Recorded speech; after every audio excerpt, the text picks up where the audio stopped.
Money FM 89.3, the best of the afternoon update. That's right, you're with me, Lynlee, on Money FM 89.3. This is Industry Insight, where we dive into the trends shaping business and finance today. Now, if you've ever tried charging your electric car in a basement car park, fumbling with a QR code while your phone struggles to connect, you would know EV charging can feel anything but futuristic. And crossing the causeway, well, that's a whole other headache, right? Different networks, unfamiliar apps, and the worry that your car and the charger just won't talk to each other. But that may be about to change. Singapore's City Energy has just launched the country's first app-free EV charging experience. And they've gone one better by making it work seamlessly in Malaysia too, thanks to a strategic tie-up. What does this mean for Singapore's role as a hub for green mobility? And what lessons can businesses and operators learn about removing barriers to EV adoption? Joining me is Heng Jung Seong, Assistant Vice President and Head of EV Charging Services at City Energy. Jung Seong, welcome to Industry Insight. Good afternoon, Lynlee. Thank you for having me. Let's start with the big picture now, Jung Seong. City Energy is a name most Singaporeans know for town gas. So why did you decide to step into EV charging, and why prioritize a cross-border partnership with Malaysia so early? Yeah. Well, from City Energy's perspective, we see that cross-border interoperability is a key enabler for EV adoption. Right, so one of the common concerns that drivers have is actually range anxiety, especially when it comes to longer journeys, as if they were to cross over to Malaysia. Right, so by ensuring that our auto charge system also works seamlessly, not just in Singapore, but also in Malaysia when they cross border. So we are addressing this head on. Right, the goal is to make the EV charging experience as hassle-free and intuitive as when we are driving a petrol car. Okay, definitely an opportunity there for sure. Yeah. What's been the response so far? The response has been fantastic. I think we launched the function yesterday. Right. And I think the shout-out has been quite massive for us in a sense. Yep. Okay, perhaps if you could relay to us some examples or some feedback that you've been hearing on the ground from drivers.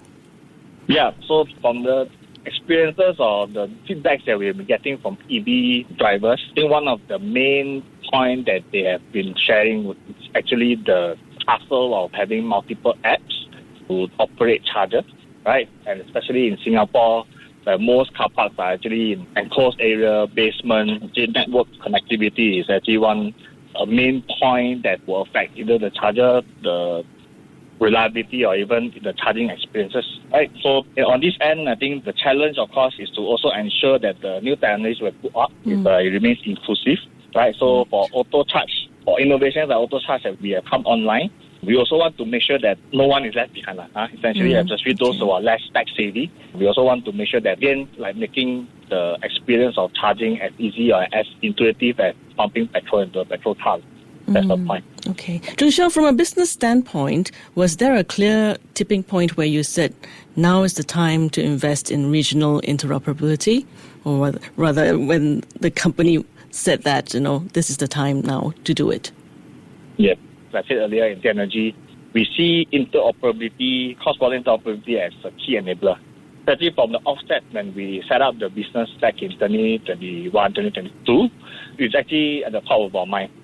So our collaboration, Zoom Charge, I think since 2022, we've been working with them closely. They operate one of the largest fast charging networks along the Malaysian North-South Highway. So it actually made perfect sense for us to partner them at that time. And from then on, it's been a natural evolution. So from this collaboration that we have been working together with them up to now, where we are offering full auto charge interoperability between the two countries. Okay. Right? This is based, actually we have been together based on shared goals to improve the EV accessibility and also to support the cross-border mobility. In your opinion, how does a milestone like this reinforce Singapore's position as a hub for green infrastructure innovation? Well, infrastructure and adoption, I think the way we look at it goes hand in hand. People are more likely to make the switch to electric vehicles when the charging experience is seamless, is accessible, and is also intuitive. So by enabling the auto charge function across Singapore and Malaysia, we are also removing some of the biggest practical barriers to EV adoption. I said earlier, one of it is range anxiety, Right. consumer friction in terms of charging, and also, of course, the app-based limitations there. So drivers right now with the auto charge no longer need to worry about which app to use, right? Whether in the basement car park that they are at, whether the signal is good enough for them to be able to do the charging, whether whoever in the household has an account linked to the car who can do the charging essentially. So the auto charge will tie the charging experience to the vehicle itself, making it easier for anyone to just plug in and go. Right? This is the kind of user-first innovation that drives broader behavioral shifts. Right? With more drivers experiencing the convenience, the confidence in EVs will grow, and that in turn will also encourage further infrastructure investment. Right? So that's why it's a positive cycle, and one that reinforces Singapore's role as not just policy leader in terms of EV adoption, so as a leading lab for green mobility solutions that scales across the region. Okay, you've been talking about auto charge, so let's get into the nuts and bolts of it. You mentioned that it's just plug and go. Could you maybe elaborate and give us some details? I know there's no QR codes needed, no apps, no waiting for your phone to load. How does it actually work?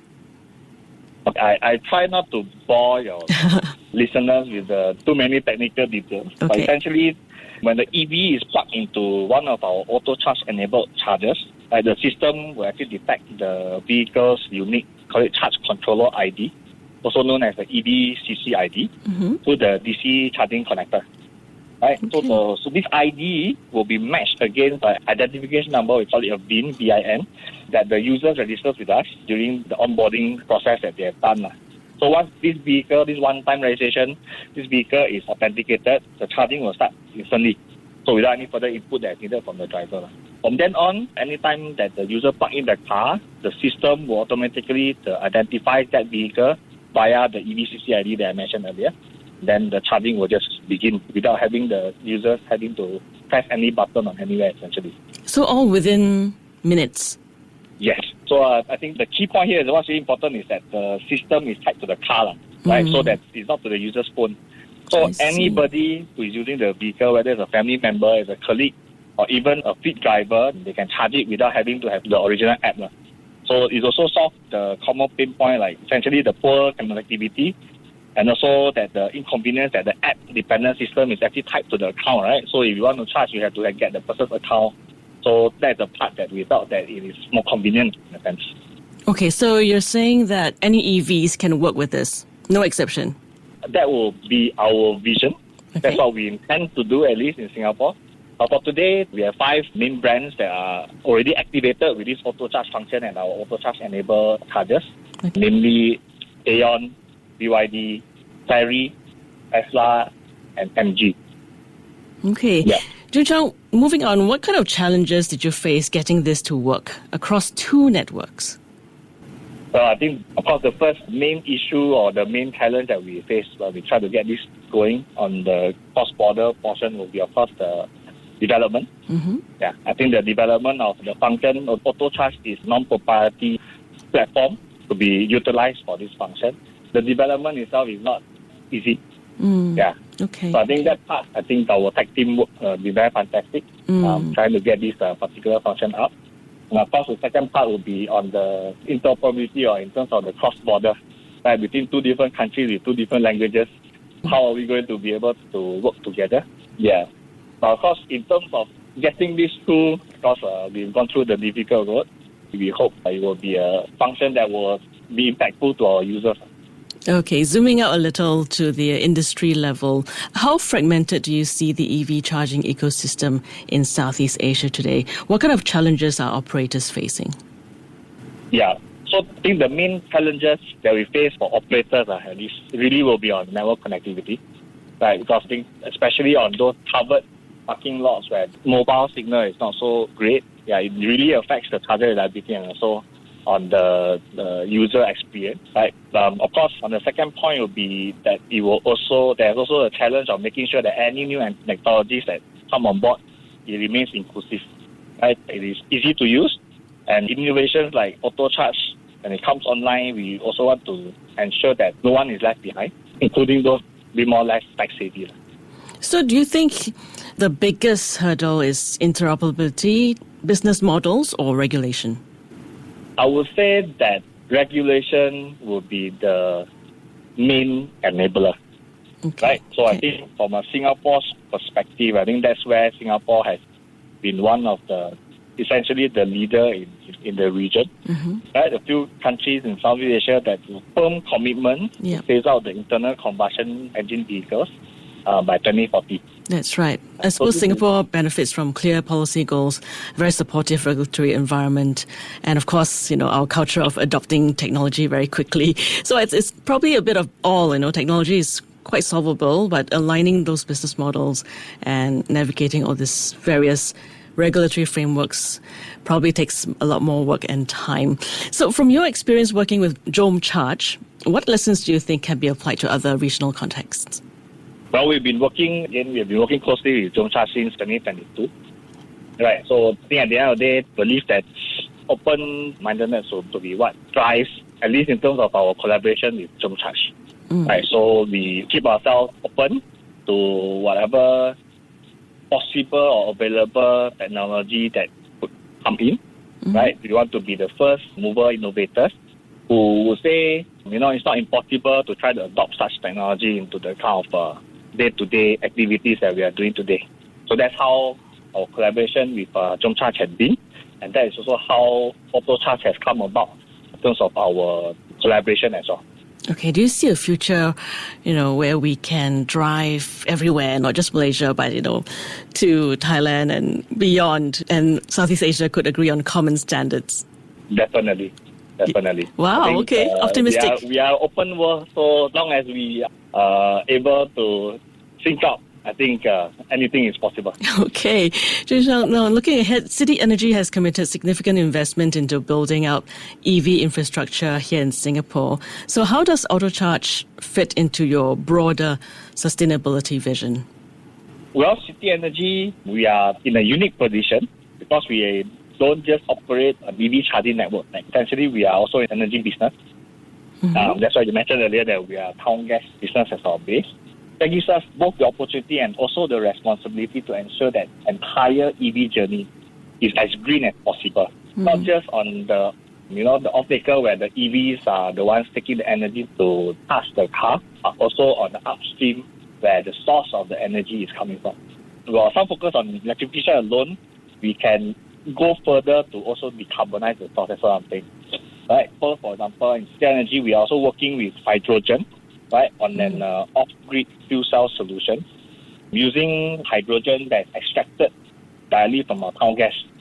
Right? That's one example. We also, at City Energy, we are also partnering with Gentari to explore importing low-carbon hydrogen into Singapore. So, including that potential development of a cross-border hydrogen pipeline from Malaysia. Okay. Do you see that we're very close to the tipping point for EVs? We are getting there. We are getting there, definitely. Okay, wow. And for property developers or fleet operators listening, what advice would you give them? So for developers or industry players or even property owners who are looking to dip their toes into the EV charging infra, they always opt for a revenue sharing or zero-cost installation model that can reduce the barriers to entry. Right? Operators in the market, such as City Energy, who offer such zero-cost installation model to such property owners. But of course, beyond the hardware, it's also about understanding the needs of the residents or the tenants or even the users, right? For example, a mix of AC and DC chargers may be more effective or going all in on one type of charging. So it's about balancing the user convenience also with long-term sustainability. Well, if you say the tipping point, we're very close to it. The demand is only going to grow. And I think they really have to start planning now.